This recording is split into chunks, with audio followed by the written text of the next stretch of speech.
Sakykime, kad rezultatas yra artimas ir kova pagrindiniuose važiavimuose turėtų būti tikrai artima. Kol kas sportininkai tarpusavyje tikrai nekonkuruoja, jie kvalifikaciniuose važiavimuose važiuoja dėl geresnio sekundinio rezultato.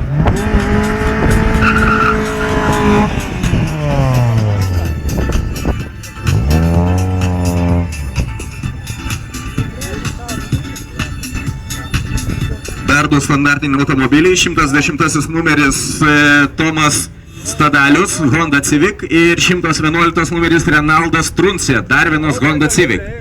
Tomas važiuoja kairėje, Renaldas dešinėje. Variklio darbiniai tūriai tokie patys, 1.6 ir startas.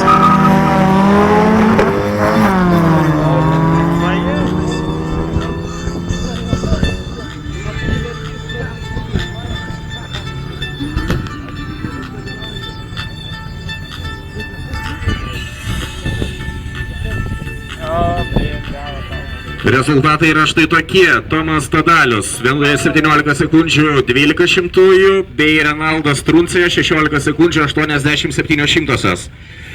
Truputėlį apie taisyklės. A klasėje, jeigu variklis 2 litrai 150 arklių bei dešinėje 112 numeris Ovidijus Tylenis su Volkswagen Scirocco 2,8 litro 174 arkliai.